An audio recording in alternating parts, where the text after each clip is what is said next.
to break down Week 17 DraftKings FanDuel lineup for the NFL. Short little slate today. I like it for sure. There's a huge contest on DraftKings. It filled. I was going to put another entry this morning. It filled before I woke up. It is $2 million up top. I believe it's the largest non-live final prize up top in the history of, should we say, daily fantasy sports? Probably. If it's NFL, it's got to be. So $2 million up top. You can go in that lobby and look around and see who's got big bucks. There's a couple dudes in there with like 100 lineups. It's just, I can't do it. I can't do it. But you know what? That's 99 losers. 99 losers. You got to be 100 losers. 100 losers.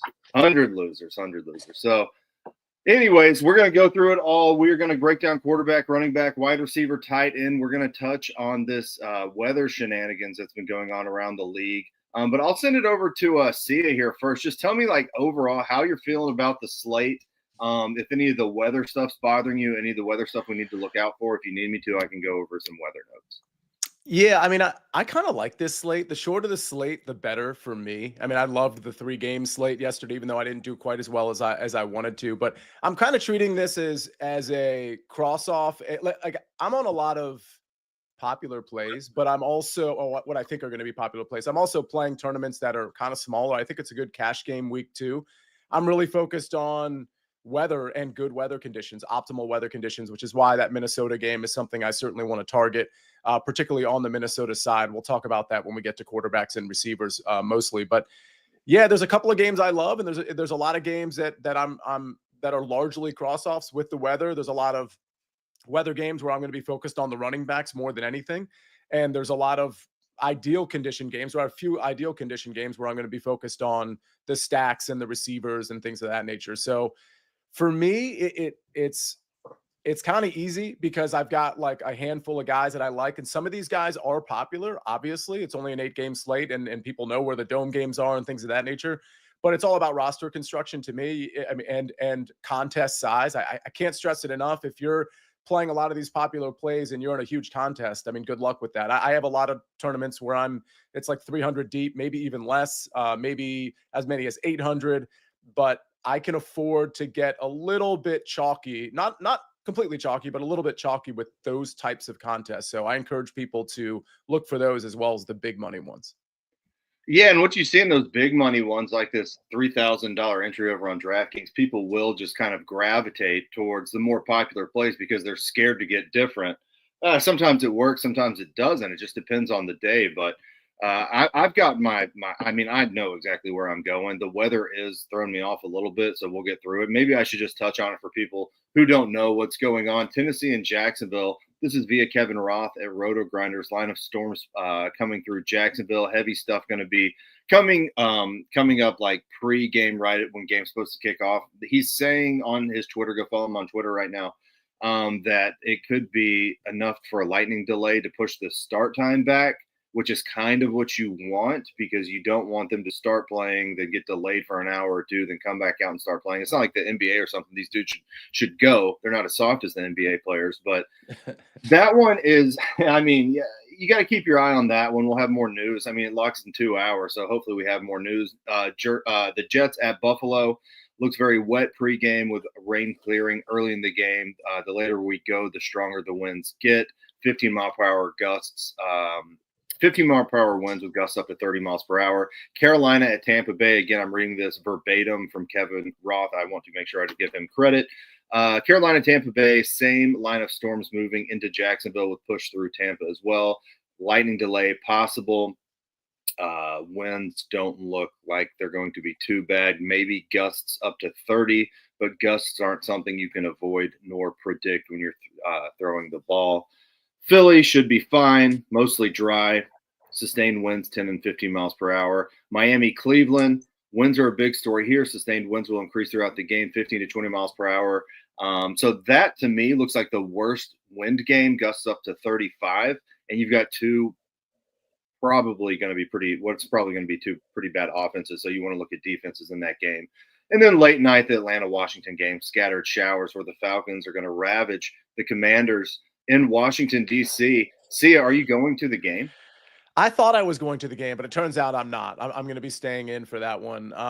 Yeah, you know what's interesting? I think there's a betting opportunity here if you think Washington's going to win this game, which clearly, David, you may not think that, but Washington's like minus 200 to win this game. If you think I'm going like way off the topic here, but if you think Washington's going to win this game, go ahead and bet the Tampa Bay Buccaneers to win the NFC South at around minus 135, because there's no way Tampa, Right. and I understand they just lost to Dallas, but they got 2 home games, the Saints and Carolina. They're going to win those 2. So if Atlanta stumbles against Washington, they'll win next week because they play Carolina there, or I think it's Carolina. But either way, if you think Washington wins tonight, then go ahead and bet Tampa to win their division.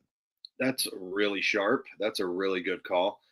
Jay, let's go over to you. You haven't said a word all show, so let's throw it to you now. How are you feeling about the slate overall? And are you scared of these weather spots? Yeah, weather's concerning for Brian Thomas. Slightly concerning for Tajay Spears. A lot of injuries. Like, I just want to go over some injuries too. You got guys that are still questionable that we need confirmations on. So anybody in Discord, pop it up, or anybody on our chat right now, pop it up when you see things come out. But looks like Tua is doubtful. Waddle's doubtful. Tyreek may play, may not. He's questionable at this point. That gives a bump to the Cleveland defense, who's cheap on DraftKings. A lot of other guys, we're still waiting on some news on Christian Watson in a late game that makes all the Green Bay receivers more interesting, even Tucker Kraft interesting. You got players like Malik Neighbors, who's looking to play. And you also got incentives, too. Like, Neighbors have some incentives. Different players around the league have incentives. Barkley's going for a rushing title, rushing record. So you got to keep an eye on those things. Where are the incentives? Who's motivated to play? Which games are just like, full of nothing? There's some games on the slate that really there's nothing in play for the Raiders and the Saints, and there's nothing in play for, teams like the Cowboys, who's resting a bunch of people. So you got to kind of see where those spots are, factor that in, and then to the battle right here, I think you guys should get like a friendly bet going on. Mm-hmm. Maybe bet a leather jacket on this Commanders-Falcons game. And I'm assuming, David, DraftKings sent you the Michael Penix version. That's not the Kirk Cousins version, I'm assuming, right? Yeah, I guess. Hopefully it is. Yeah, this is that free jacket that DraftKings sent out. I thought I'd throw it on just because I knew I'd be on with see it. The thing's comfortable. It doesn't look great on camera. I can confirm that. So you brought up Watson for Green Bay. He's now doubtful. I saw that about 20 minutes ago. As far as incentives go, Devontae Adams apparently wants to catch his 500th touchdown from Aaron Rodgers, which they're going to attempt to do today, but they will have another week to get that done. Mike Evans is going for 1,000 yards. He needs a big day. He needs like over 100 against the Carolina Panthers, which is what he did last time. And Saquon Barkley's going for the rushing title thing or whatever. I mean, he just needs to rip it off. I don't know. What's he need? 300 yards, 200 yards or something? Yeah, I think around 300. Yeah. It's less than 300. It's like in the 260 range, I think. Okay. Well, he needs a big day. So those are the incentives that I have on this sheet of paper. Let's start going through quarterbacks here. Sia, you nailed quarterback last week, I want to say, with the Caleb Williams call in our live stream chat here. And I was all over Michael Penix.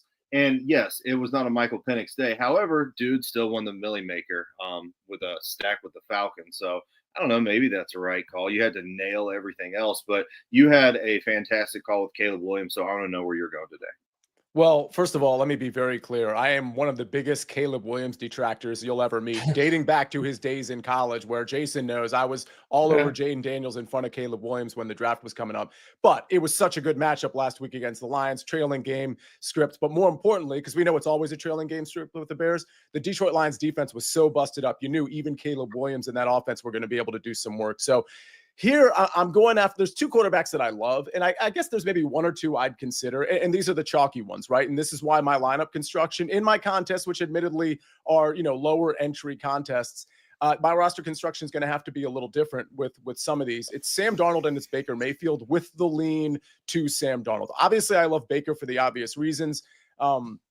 Plays Carolina. He's going to be maybe slinging it. I think the worry I have with Baker outside of the weather is that could be a huge Bucky Irving and Rashad White day. So, of course, I'm playing a lot of Bucky Irving too. We'll get to that. But I mean, obviously, Mike Evans, Payne Durham, and Jalen McMillan, easy stacking with Baker Mayfield. And it's pretty condensed when it comes to the passing game. I like Sam Darnold better, though, because A, you got the dome environment. B, it's even more condensed than what you have with Tampa because it's basically Jordan Addison, Justin Jefferson, and maybe a little bit of TJ Hawkinson, even though he hasn't completely gotten it going. I don't expect Aaron Jones to have a great game. I like Aaron Jones, but this Green Bay rush defense has been really good. So when I'm comparing the two, I see Bucky Irving, Rachaad White potentially having good games on the ground. I don't see it with the Aaron Jones side, and that's part of the reason when you look at the passing yards props, you see Sam Darnold. If you haven't looked, he's at the top, and his number is going up. Yesterday, it was 263. I'm seeing it at 267 now in a lot of places. So when you look at his passing yards, you look at his over 1.5 touchdowns, which is a prop I like. I put it out there on SiriusXM with Jason yesterday. I put it on Sportsline and some other places. That's minus 125. I think they're going to have to get it done through the passing game with a condensed target share. So give me double stacks with rotating through 3 guys, right? I think you could put Aaron Jones in this, but it's really rotating through Justin Jefferson, Jordan Addison, and TJ Hawkinson. And in the stacks that have Justin Jefferson and Jordan Addison, obviously, I'm going to have to find some value in at least a couple of other spots. And also no Jair Alexander for the Green Bay Packers. Right. However, that defense has been fantastic for them. What scares me about that game a little bit is it's an important game. So you could see 2 elite defenses, you can call them, stepping up to, maybe you don't get an offensive juggernaut. Maybe you just get more of a defensive battle. I mean, you've got 2 rival teams here, but everything you're saying, I agree with. The passing props going up. It's a condensed target share. You love that. For Sam Darnold, he won me a bunch of money at the beginning of the season, and you have been nailing quarterbacks. So I'm not going to argue with you at all. So maybe I got to get a little more exposure. Yeah, the other thing too is, and this is really easy to say, but it's worth pointing out. I mean, this is the highest total on the board, right? When we're talking about the main slate, it's a 49-point total. It's shaded a little bit to the under. Now Tampa and Carolina is 47.5, and then it's kind of everybody else. Because by the way, this Jets-Bills total, probably because of the weather, it's coming down. I think it was 46.5 yesterday. It's 44.5 now. So when you're looking at totals, it's Carolina, Tampa Bay, and it's Minnesota and Green Bay. The only fear I have in the Green Bay Minnesota game is that Green Bay loves to run the ball, and so I mean you could get a huge Josh Jacobs dose, and then obviously it's a diversified target share on the other side of the ball. But again, on the Minnesota side, I feel like I know what to expect, and that's where I want to be. Yeah, I don't disagree with you at all. Jason, let's go over to you for quarterback. Who's your top guy on the slate here? Yeah, flip it over to the other side of the game. See us talk about this Minnesota game, all the same reason. Jordan Love had a big game. He threw the ball 54 times. It was a 29-31 game. They lost late. Threw for 389. So Jordan Love in that same spot, lesser ownership than Sam from what I'm seeing right now on our optimizer. Sam's coming in number 1. Baker's coming in number 2. Then it's Flacco at the discount at 4,900. And then it's Jordan Love at around 8%, 9%. So you get a couple dollar discount with Christian Watson, doubtful. You know where you, for the most part, want to go. It's either Reed, Kraft for me, Reed, Kraft, maybe some Wicks thrown in, maybe some Dobbs thrown in into like variation lineup. Same thing Sia said, though. Justin Jefferson, going to try to lock him in. He didn't have a big game in that earlier matchup, but I think Jair Alexander had something to do with that. So it's an easy kind of game stack environment. Jefferson, he's got that 30-point upside. Nobody else really, at the wide receiver position this week, due to the matchups, I really see it happening. Mike Evans maybe can get there if Carolina can keep pace, but you got no CeeDee Lamb. A.J. Brown should not be going off with Pickett at the quarterback position. So I love this Minnesota-Green Bay game. I think it becomes more popular as the weather concerns kick in. But you just got to find some slight differences to get different. Aaron Jones, I'm kind of like on the fence on. If this game was clear in Tennessee, I'd probably just lock up Tajay Spears. But with this weather concern, maybe there's more running, but maybe there's not as many touchdowns scoring this game. Maybe there's less passing in this game, less movement, more punts, slower pace. So Aaron Jones becomes interesting. I played him in the first time these two teams, faced off and said, he's in Lambeau. They got to give him a touchdown against his former team. It never came. He had so many touches. He had a pretty good game, too. Like, he scored 17 points. He's catching passes. So I think the floor is there with Aaron Jones, and I'm not seeing as much, Aaron Jones ownership because everybody wants Bucky and Tajay Spears. If not them two, they might be paying up for Barkley or Jonathan Taylor. So I think Aaron Jones is interesting. Other quarterbacks that I'll mention, if it's not Jordan Love, I do like Sam Darnold. Flacco on the cheap. Baker Mayfield in a great spot if Carolina can keep pace. And if the weather's not really a situation, I think Bryce Young at 5,600 is a pivot off, the little bit more expensive 6K range. And if you want to go to Flacco 4,900.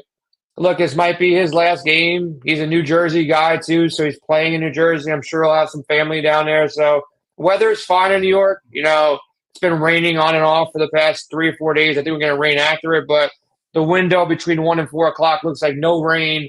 It's just going to be cloudy. So Flacco throwing the ball. We have cheap receivers to go to in Pittman or Downs or however you want to break it down. So I think Flacco also in play, but he won't be in my main lineup. I'm debating whether or not Flacco is going to be in my main lineup or not. I have him listed number 1 in my GPP quarterbacks, Baker Mayfield number 2, Josh Allen number 3. This Giants team is terrible right now, still dealing with some injuries. When you look at their secondary, there's really no one that can cover Pittman, Downs, Pierce, the combination of 2 or 3 or however many you want to look at. They're ranked 27th in DVOA via the pass. Downs, he's going to get those slot routes against the Giants, which is a pretty good spot to be, going up against Phillips, allowing 1.28 yards per route covered, while Downs has the highest yards per route run on the Colts. We also saw Downs, be the main beneficiary with Flacco earlier in the season. Now, if you look at Flacco's other receivers, Michael Pittman and Alec Pierce, they're going to be running on the outside for the majority of the time, which I have circled as the best spot on the entire slate to be running if you're a receiver going up against the outside of the Giants. It just depends on which side you're going to be. Pierce is a downfield threat. Pittman can be a downfield threat. One of those two guys should have a good game. So I kind of got into the receivers here while talking about Joe Flacco, but that's who he's going to be attached to, right? So people might want to go back and chase the big running back game last week, but I don't think that's going to be in the cards for Taylor this week. I think he's priced too high. I'd much rather get to Saquon Barkley, and I can just pair up 1 or 2 of these wide receivers with an underpriced Flacco, which, good point, could be his last game. Good point, didn't realize he was a Jersey kid.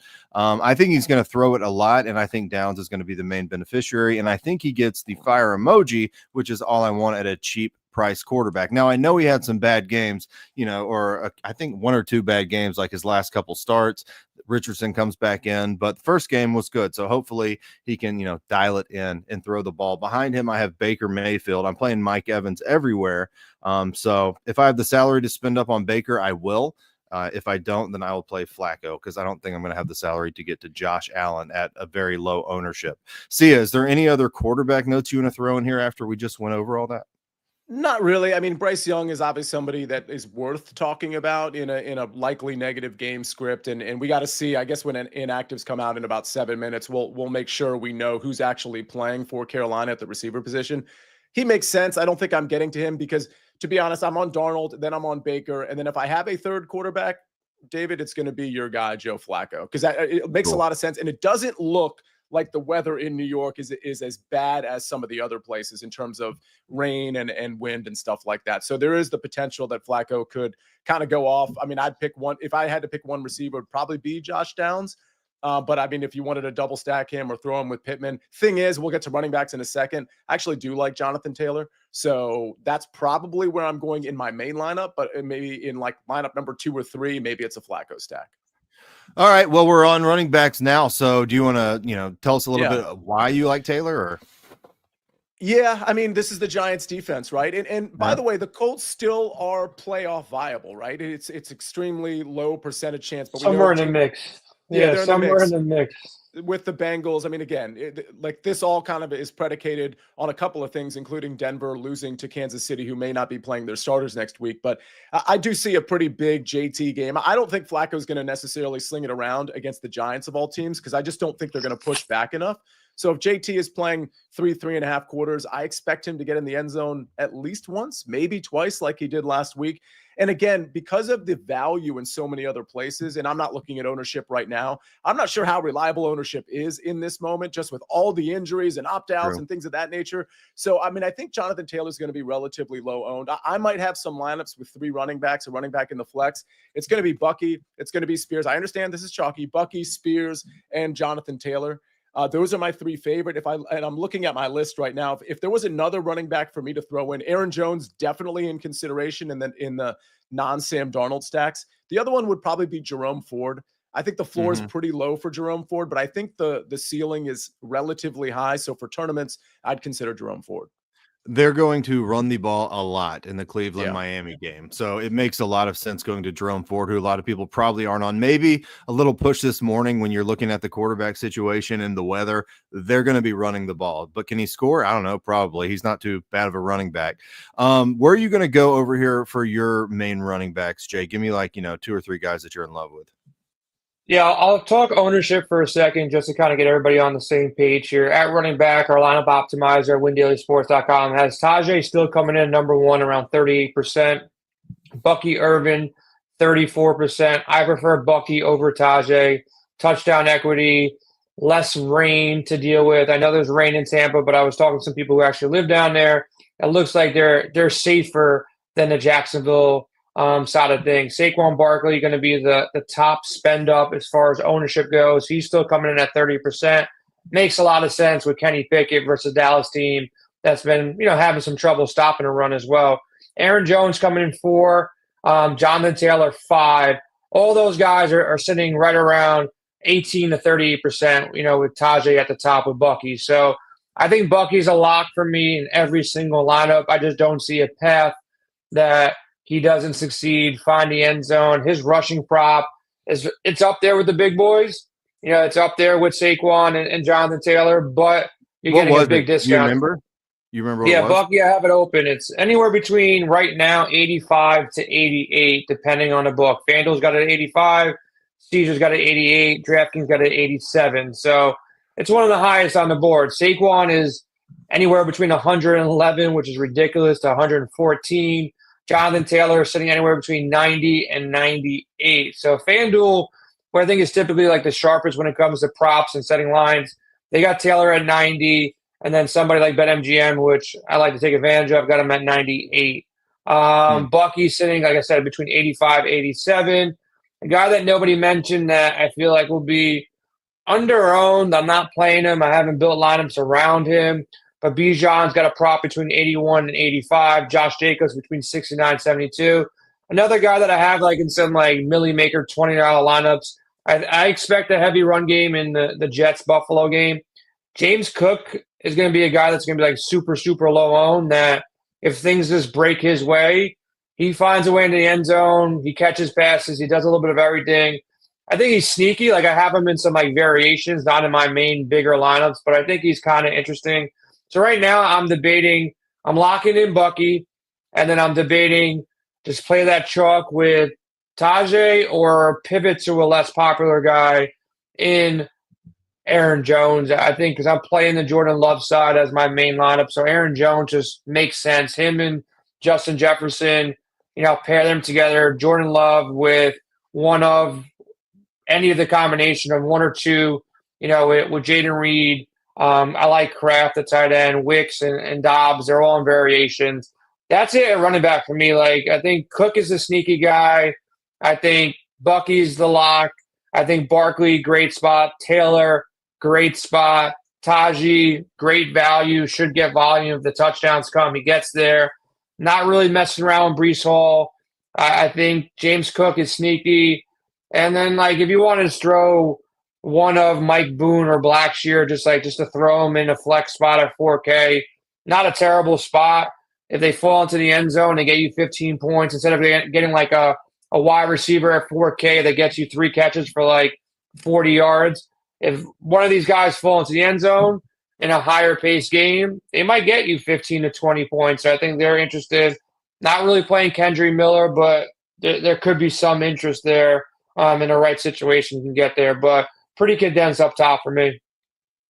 All right. So you mentioned you were looking at props. You mentioned Bijan. You can play Bijan over on FanDuel if you want to. You mentioned the Carolina backs, Blackshear and Boone. They're super cheap. I don't know what kind of split they're going to be dealing with. I don't know if they're going to be, I would assume they're playing from behind a lot and maybe let Bryce, he's been playing a lot better the past month, throw it a little bit more. Does Blackshear even catch balls? I don't see it. Does Blackshear catch balls? See that? I don't think so. I think that's going to be Mike Boone's territory. Okay. But that's the thing. Like, I think Blackshear's the better running back, but I'm just not willing to speculate. I think it could pay off if you do. I'm not going there with that game. Yeah, I feel you. I'm going to Saquon Barkley #1. I mean, like, come on. It's to me, it's just easy. You've got one of the best, if not the best, offensive lines in football. You've got the best running back in football. You have no quarterback for him to rely on. You're going up against a terrible rush defense, and there's no more tush push. The Dallas Cowboys ranked 29th against the rush and DVOA. Like, it's the perfect spot. I know you got to spend up for him, but it's the perfect spot. Dude touched the ball 29 times, got 1 target last game. He's probably going to do it again. I mean, they're trying to win this game, and they could, I don't know, shut them out. Shut out the Cowboys potentially. Here's the thing. I think the Cowboys are going to be competitive in this game. But if I'm the Cowboys, I do exactly what Washington did last week when they realized Jalen Hurts wasn't going to play in that game. And that's just make sure you stop Saquon Barkley and have Kenny Pickett beat you. And if that means a bad rush defense gets to load the box against a team where you don't normally get that luxury down because you got to worry about A.J. Brown and Devontae Smith and others, I could see a scenario where Barkley has a very inefficient game. Now that's like a famous last word situation because he could have an inefficient game and then have an 80-yard touchdown run. So I understand why you would play Saquon Barkley, but my issue is if ownership is right and he is in that close to 30% range or even 25%, I don't like it. I would much rather go somewhere else against a defense that's going to be keying in on precisely that one man. See that? I mean, I agree with what you're saying, but to me, it's like, okay, now if I want to big brain this, it's like, okay, what Washington did, they loaded the box, right? So now what does Dallas think they're going to do? They're going to go load the box, which they're not going to be as good at, I don't think. Well, what does Philly think? Philly knows that Dallas is going to come in and load the box. Now they've had a week to prepare for that, to where it happened mid-game last game, and you've got one of the better offensive lines in football. I think they can get it done. I think Barkley, you tell me Barkley's getting 25 touches, like I got to play Barkley, but I mean, all good points. I think it'll be competitive in the sense that these two teams hate each other.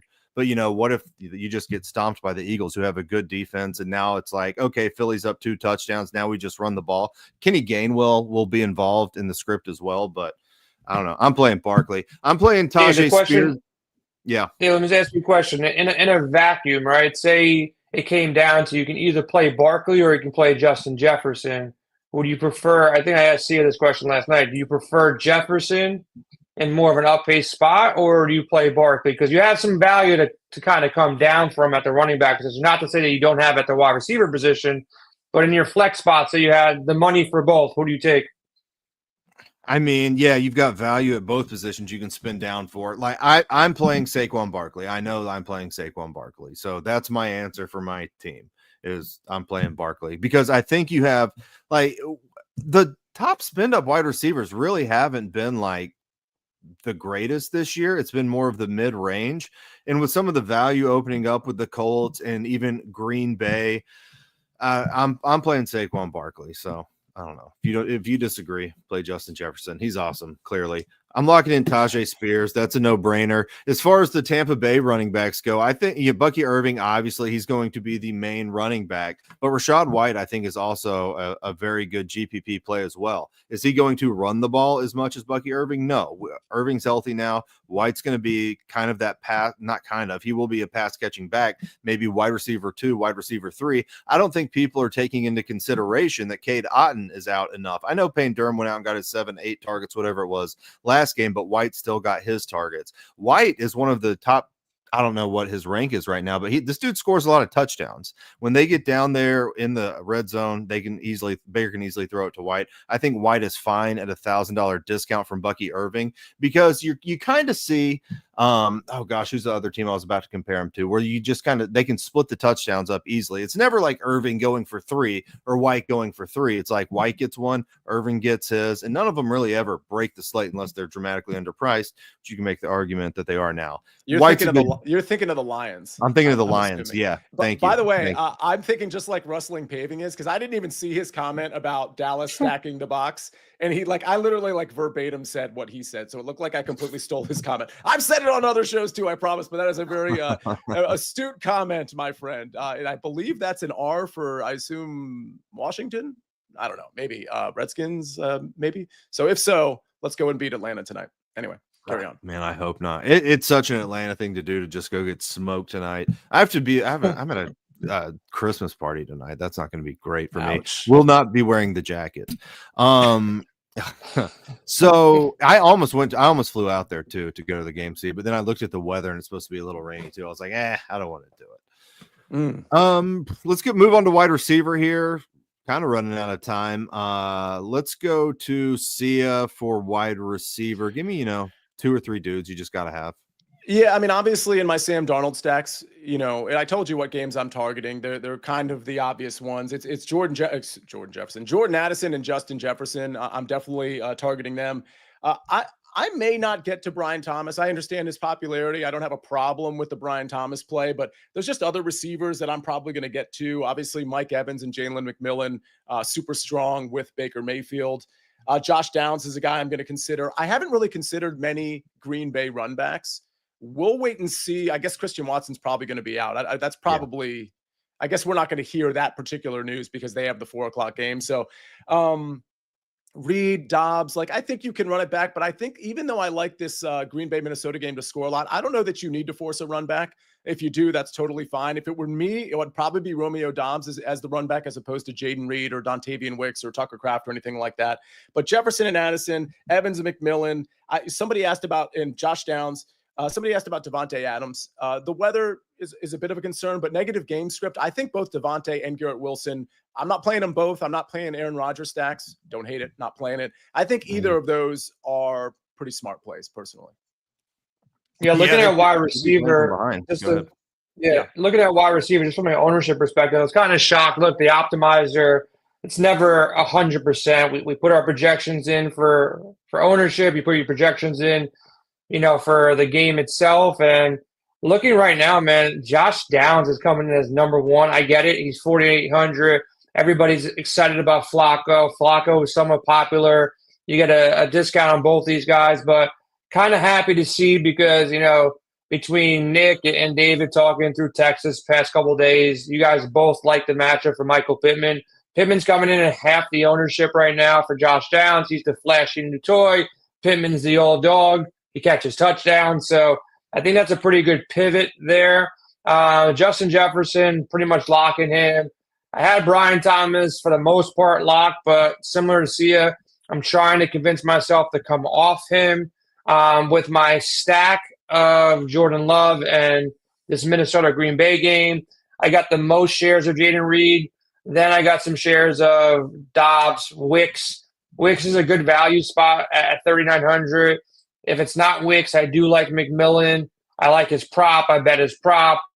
So I think he's also interesting at 4,600.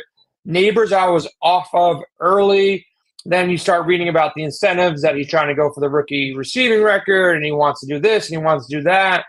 I don't know where I'm at with Neighbors. He's around 15% owned. I got a ton of shares of him.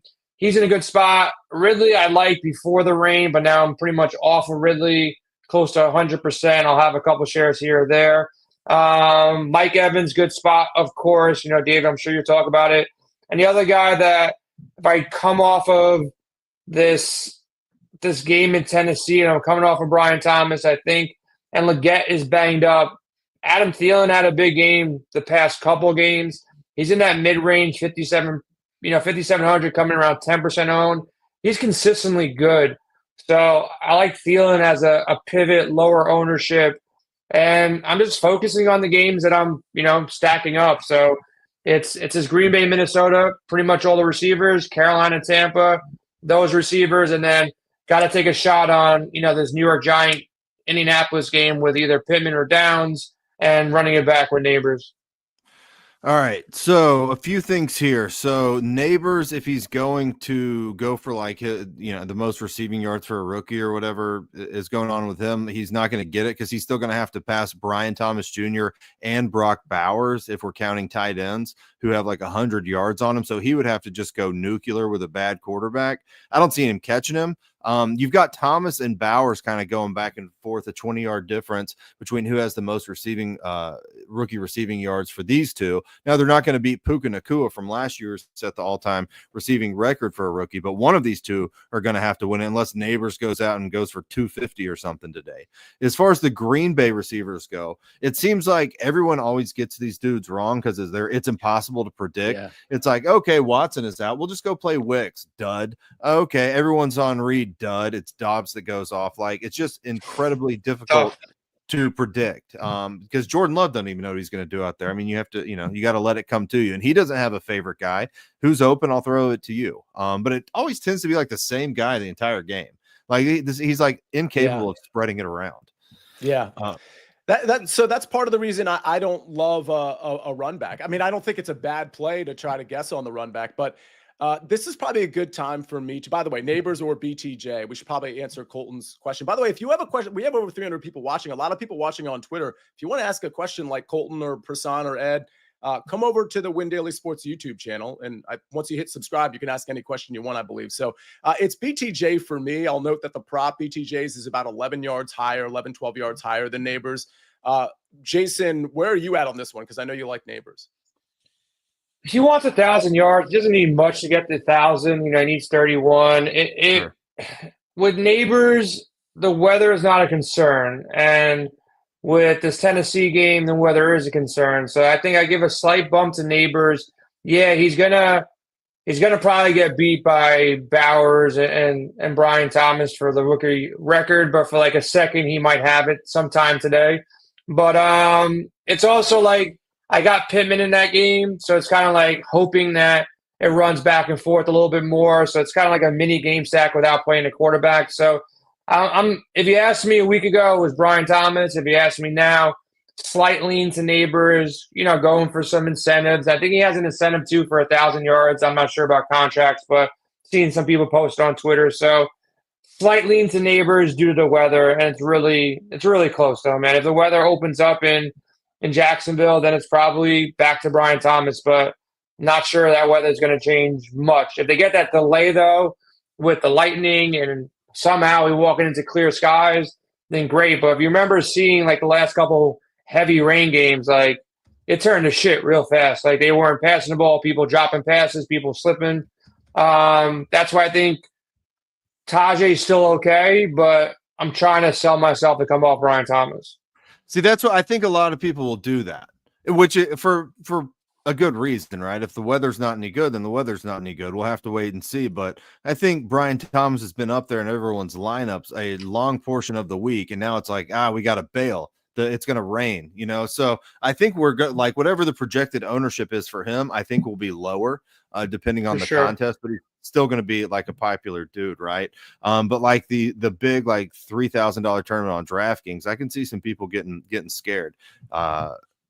Or not. I don't know. We'll see. I'm probably playing.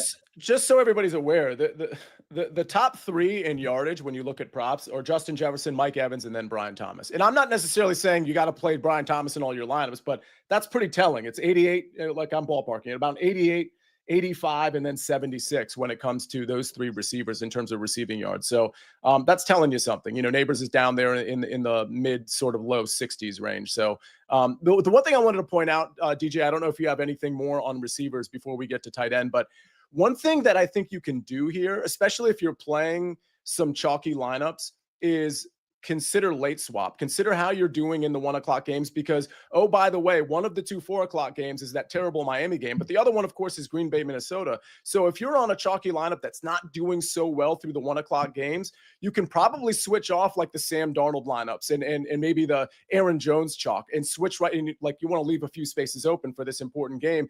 You go to Jordan Love or you go to Josh Jacobs or you start taking chances. Get Justin Jefferson or Addison or Hockenson out of your lineup and you start taking chances on the Romeo Dobbs because you need to take chances because you didn't do well in the 1 o'clock portion of the slate. So whether it's Dobbs or Wicks or Jaden Reed, whoever you want to be, there's so much swapping you can do with that game. In fact, I'm in a 3-max. It's a $15 3-max. I'm going to submit 2 of those 3 are going to be identical lineups, and I'm going to see how I'm doing. And then I'm going to just make sure I tweak something with one of the lineups just for experimental purposes, but also because it might help. I think that's a strategy you can incorporate. I think it's a really good late swap game because Minnesota and Green Bay is at 4 o'clock, 4:25. I think. Let me just add one other thing too. Just looking at the lines real quick. I'm not sure, when these lines are posted on this site, but they're saying that this Titans-Jaguars game opened at 46. It's down to 38. I'm not sure, how much of the shift came late with this weather, but it's at 38 now. And the Bucks-Panthers opened up at 43. It's up to 47.5 right now. So, nice. Take that for what you want. But, they're saying that it's coming down on one side of Florida and going up on the other side of Florida from where it originally opened. But I'm not sure when they're printing that original open number. Did that open number come 2 weeks ago, or that open number come like this week when they might have known about this rain and weather concerns? Yeah, I think the Titans-Jags total was relatively low. It was 39.5 as of Thursday morning. So it hasn't been an extreme drop in the last 2 or 3 days. So just FYI on that.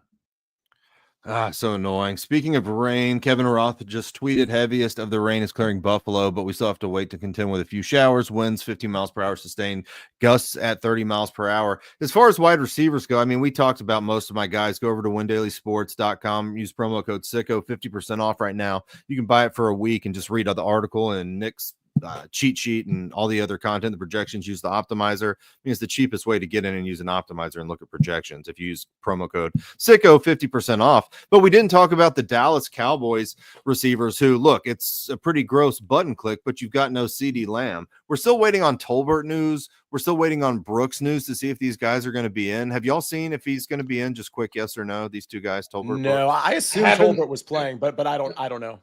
And Philly's defense, I wouldn't go there personally. Like, if you're going to go to a receiver out there, I always go to Ferguson if you want to get some, Dallas action. But Philly's defense is a total different defense from, like, the first 6 games. They're playing, like, really good football. I actually like their defense. If I come off the Browns or the Raiders for cheap, the Eagles, especially if you play in Barkley, good correlation there at 3,100. It's a fair price for what I see is like one of the top defenses. That's actually a good to great defense going against a pretty bad team with a bad quarterback and a lot of players out. So I would stay away from. It doesn't really matter to me too much which Dallas guys play for the wide receiver spot. Tight end, I don't mind clicking Ferguson, but there's other tight ends I like. I know we're going to jump over to tight end, so I'll get right to it. But for me, at tight end, I like Kraft a bunch. I don't have the salary to go out there and get Bowers, so I'm not going to talk great things about Bowers. He's really good. He's in a good spot. He's going to get a ton of targets. He's great at football. But I just can't get to 6,700. I'm paying up in other spots. The zone I'm living in is, for the most part, if I got the money, Tucker Kraft at 3,900. Granted, I'm playing Jordan Love in my main stack. If I don't got the money, it's Durham for Tampa Bay at 2,900. I don't mind Chig, but the weather concerns me a little bit. And I don't mind Ferguson, but I'm just concerned with the Dallas offense in general. So it's really those 4 guys for me, 5 guys. It's Durham for cheap, Kraft if I got the money, and then I don't mind Ferguson or Chig in other variations. And if there ever was a lineup that I had salary, I can go to Bowers. And Hawkinson is also there, man. Good game environment, 4,500. He hasn't done much. It's more Justin Jefferson and Addison. But, would I be shocked if he gets in the end zone and gets to 15, 20 points? No, it's TJ Hawkinson. He's coming off injury, and it's a big game for them. So he's obviously in play. Obviously in play, TJ Hawkinson. Sia, where are you going to go with your tight end? Yeah, a lot of what Jason just said. I'll be quick. I like Hawkinson, obviously, in Darnold stacks as well. I mean, I don't think it's completely unreasonable to do a Darnold triple stack with the three main guys, but it'll probably be some rotation of like Jefferson and Hawkinson in those stacks, or Addison and Hawkinson. Obviously, I like Okonkwo. I think Payne Durham is really interesting. Same with Ferguson. Yeah. I think this is like, if you need to save the money, you go down to Payne Durham. If you don't, Okonkwo and Jake Ferguson, Hawkinson in your Minnesota stacks. And then last but not least, Jason mentioned Bowers. So he's one of those guys. One of the mistakes I made yesterday real quick was not playing Trey McBride, because I really wanted to jam in Kyron Williams, Jamar Chase, and who was the third big ticket Ladd Higgins, Kyron, Chase Brown. Yeah, it was Chase Brown. I mean, I had Ladd in all my lineups, but I was able to put in Ladd with those three other guys. And if I had just kind of like lessened the load on Kyron Williams and put in Trey McBride, I would have like had an amazing day. Yeah. So the pass catching tight end, I don't think we can ignore for the great running back, especially if it's a great running back that we don't think is going to catch a lot of balls. So I do think Brock Bowers is interesting if you can find the money. Maybe in those Flacco lineups, that's where you find the money. Whatever the case may be, or maybe you're playing Blackshear, for example, and that's where you find the Bowers money. But I do think Bowers is very interesting because he could have a 9-catch, 101-yard game with a touchdown, maybe 2. I mean, it's possible, obviously. Scary face. Yeah. And we're talking about, the receiving record. I mean, for rookies, like he's in there too, right? It's Bowers, it's BT, and then Neighbors to a lesser extent. So he might be going for it too. The New Orleans defense, is terrible. It is New Orleans' last home game, and this is a team that typically gets up for things like that. But with the bodies that they're rolling out, I don't know if they will be capable of doing so. The Raiders plane also left last night at like 11 p.m. to fly to New Orleans. So that's Central Time Zone. So they'll lose. I mean, it's an early body clock for them, right? Because I assume this thing kicks off at 1, and they must have just slept on the plane. Like, I don't know how that works. I'm sure they did, but probably going to be some pretty ugly football here. Neither of these teams give a shit about anything anymore. For me, tight end, I think it's pretty close, right? I think the guys covered it pretty well. If you can spend up for Bowers, do it. I don't think I'll have the money to do so. Payne Durham, Jake Ferguson, whichever one you land on, I'm fine with it. Durham should get the targets. Ferguson should get the targets. Bad matchup for Ferguson, surely being a tight end going up against the Eagles, but there's no CD Lamb, so he should catch it plenty. He's not super fast, but he should get his targets. My bet of the week at tight end, this isn't a DFS play. Foster Moreau over 18.5 receiving yards. Bet of the week. Okay. Okay. So that is they've got they got no one in New Orleans. I almost bet him last week, and he smashed his receiving yards last week as well. I think between him and Juwan Johnson, it's a toss-up in terms of touchdown equity and receptions. So I think it's a smart play. Yet Foster Moreau, former Las Vegas Raider. Revenge game. Get the dude in the box. No, it's just too low. 18.5 is too low. They don't have any receivers. MVS is out, right? MVS is playing. He's active. Schefter reported he's active. Neighbors active.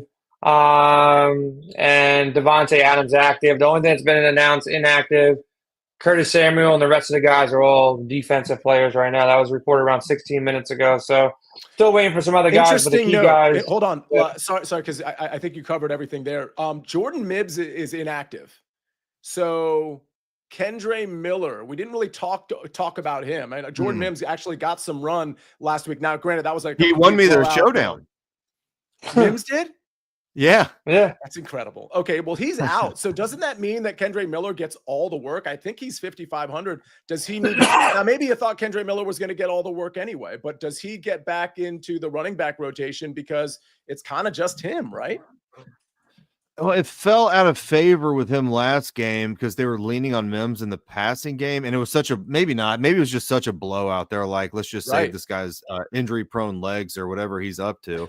Mims was the RB3, I want to say, on the depth chart, so they should still have Williams behind him, but they didn't dust off Williams at all. So, I mean, yeah, people are probably scared of going to Miller. It's a great matchup for him. I'm scared to go to him. But I mean, hell, man, like who's he priced around down here? Like your Buckies and your Rashad Whites, I guess, or I guess your Tajay Spears by internet. Yeah, Tajay. Internet.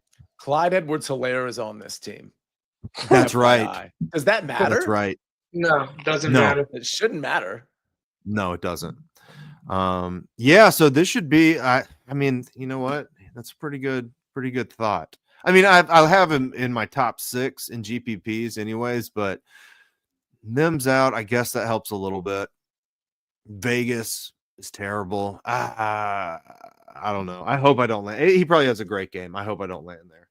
Starting to get nervous. Starting to get that itch. 7 minutes left. Let's go through. We'll do like a round robin. One player, favorite quarterback, favorite running back, favorite wide receiver, favorite tight end. And then, you know what, before we do that, because that's how we'll close out the show, let's see if there's any questions in here we should answer real quick. I don't know if anyone's been on it. Standard league, need a tight end. This is from Richard. Jonnu or Laporta? Need a flex, Thomas or Spear? So Jonnu or Laporta, Brian Thomas Jr. or Spears? I'm probably taking Spears. Anyone have anything different? PPR, I go Brian Thomas and just hope the weather's not that bad. And I agree to your first take on Laporta. Yeah, I can't see the question, so I wasn't really dialed in. Is it this last one? Oh, I see. Jonnu, I would go with Laporta. I would go with, man, that's a tough one. Brian Thomas or Spears. I think Spears is going to have a nice day because I think he's talented. But I would go with Brian Thomas. Any 10-second Jaden Daniels thoughts for tonight? See ya. I mean, Jaden Daniels is really efficient. So, I mean, I guess I need to know the context of the question. Maybe you're just asking in general, is he going to have a good game? I think he will. I'm not super afraid of this Atlanta defense. I don't think he'll turn the ball over. I mean, we know what his touchdown upside is. So I think he's going to have a solid game. Can you guys make a bet on this game or no? Because that's what I'm more interested in. You have a Commanders diehard fan that calls his dad every time the Commanders score. You got a guy wearing a black leather Falcons jacket right now. Can you guys get a friendly wager going? Commanders, Falcons, who wins the game? You want to bet against the spread? Do something, man. Have some fun. It's the holiday season. Yeah, my bet is that the playoffs, that the Falcons get in the playoffs. That's what I've got my money on. I'll make a bet with Sia, sure. I mean, but it's a minus 200 favorite for Sia right now. Like, what Yeah, I so Sia's got to do like make the playoffs. 20 push-ups to your 10 push-ups on air, whatever it is. Friendly. That's your stick, Jason. I still have those videos of you doing push-ups during COVID or whatever we were doing. Yeah, I'll send it over. Well, we got 4 minutes here. We will sidebar about that, see if we want to do anything. Quick, Drake London or Jaden Reed? I'll take Drake London. Okay. That's where the ball is going to be going for Atlanta. Neighbors or BTJ? That one's for you, Jason. We answered that one. If Neighbors plays 4 quarters, I go Neighbors. If he's there and the weather is not a situation with it's a close one, man. Play them both if you can, but I'm debating the same thing. Totally honest. All right. Enough of that. If we missed some questions, sorry. Get over to Kincaid. Did we answer that one? I would probably go with Kincaid because of the quarterback situation for Miami. Jonnu versus Kincaid. Agreed. Yeah, might as well. All right, we'll go through quarterback, running back, wide receiver, tight end. We'll go Sia, Jason, David. Sia, who's your quarterback? It's going to be Sam Darnold. And then Jordan Love for me. Oh, my bad. We're going okay. Jordan Love, got it. I'm probably going to end up on Flacco. If I don't get Flacco, I'll get Baker. Running back, see ya. I'm going to take a stand on Jonathan Taylor. I obviously love Bucky and Spears, but Jonathan Taylor will be my guy. Lock button on Bucky, man. I think he's the easiest play on the slate. I mean, no one said Spears. I mean, I think that's the easiest play on the slate, but my spin up's Barkley, so I'm cheating. I just keep taking 2 at the end. That's what you get to do when you're the host of the show. Wide receiver, Sia, who you got? I'm going to go with Justin Jefferson because I'm playing a lot of Sam Darnold, and Jefferson's my guy. If I'm looking at some sort of value or a different type of play, it's probably Jalen McMillan. Yeah, I like Justin. If you didn't select Justin, I would have took Justin. But I'll go a little bit lesser on. I'll go Jaden Reed. I'm hoping that Watson's out, and I'm hoping that Reed has one of these blow-up games. He's slightly lesser owned, so better spot for a GPP. Watson doubtful, so that should work. Yep. Mike Evans, easy call, easy day. Tight end for Sia. I'm looking at upside here. So Hawkinson's going to be in those Darnold lineups, but when I look at touchdown upside, I actually think Payne Durham over guys like Jake Ferguson and maybe even Chigakonkwo. So I'll pay down for Payne Durham. Yeah, I like it. Me and Sia are aligned. It looks like a lot of alignment across the board here. Since he went Durham, I'll go to Kraft. Kraft, anytime Watson's out, he steps up big time. So hoping he gets, 5 for 65 and a touchdown. Sanders is back for Carolina. I wasn't really thinking about that. Tight end. It's a good spot going up against Tampa Bay. Ja'Tavion Sanders. Okay. Yeah. There's a lot of I kinda receivers there. That's the thing. If everybody's active, it's really hard to choose a Carolina pass catcher, in my opinion. Yeah, I agree with that. I mean, I'm probably going to land on Payne. I think they're all pretty similar. I like the targets in the share there, and I like that game, the high scoring game for Tampa Bay. So I'll probably land on Payne. So I'm just going to do what Sia said there too. Defenses, I don't know. Like, I think a defense from the Miami and Cleveland game was probably going to be pretty good, or the Eagles. I mean, the Browns defense is 2,400. A lot of people will gravitate to that because it's so cheap. And I will be doing that as well in a lot of lineups. Yeah, I got Browns in my main lineup. If I don't go Browns, I want to get a little bit different. I do like the Raiders against New Orleans. And if I have the money to spend up, the Eagles are my spend up.